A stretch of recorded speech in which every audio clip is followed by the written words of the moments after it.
This is the Sony 70-350mm f4.5-6.3 OSS lens.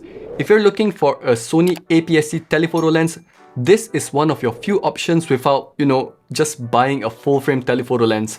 With that being said, this lens was released 4 years ago, so is it still relevant in 2023? Let's find out.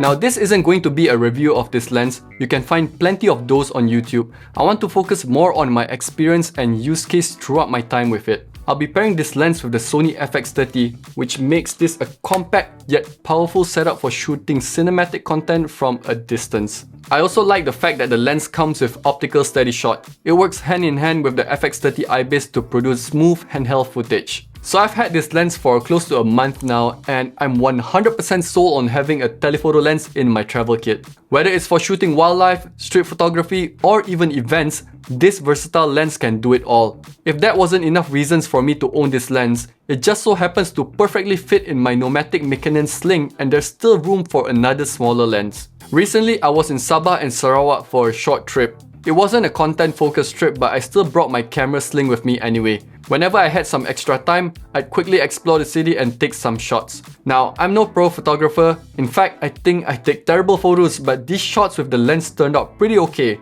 What do you think? Now, I want to quickly touch on the high aperture value. Was I worried about it?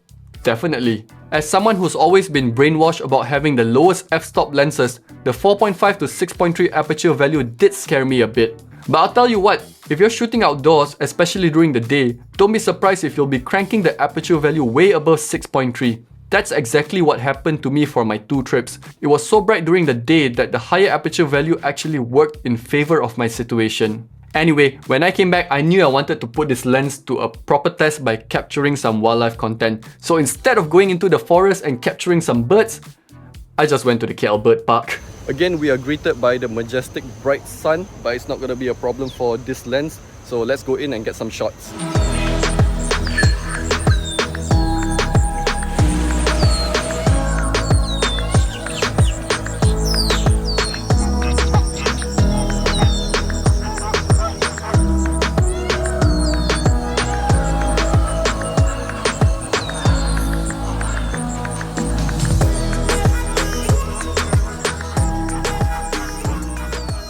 I hope you guys enjoyed that. Now let's get into 2 concerns that I had when researching about this 4-year-old lens.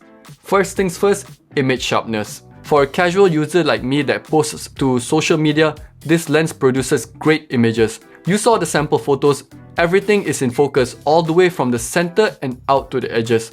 All these shots were handheld and it was definitely possible with the help of the optical steady shot. Moving on to my second concern, achieving a blurry background.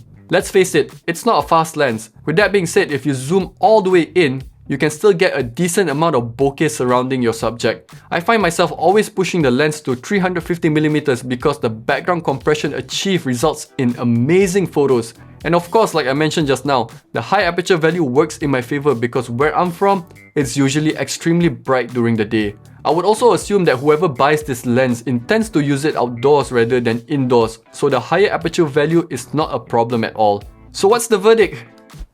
I like it. Despite being 4 years old, this lens holds up well. Case in point, I just bought the Sony 24mm f1.4 G Master lens a couple months back. That lens came out in October 2018, over 5 years ago, and in case you're wondering, yes, I'm shooting on it right now. So don't worry about how long a lens has been out on the market.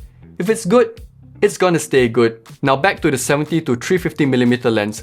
It captures sharp images and has a really great focal length. For my traveling use case, it's the perfect lens to ensure that I can capture the moment from wherever I'm standing. A quick shout out to Sony Malaysia for loaning me this lens and always supporting my creator journey. Thank you so much for watching, and I'll see you guys for the next one. Bye!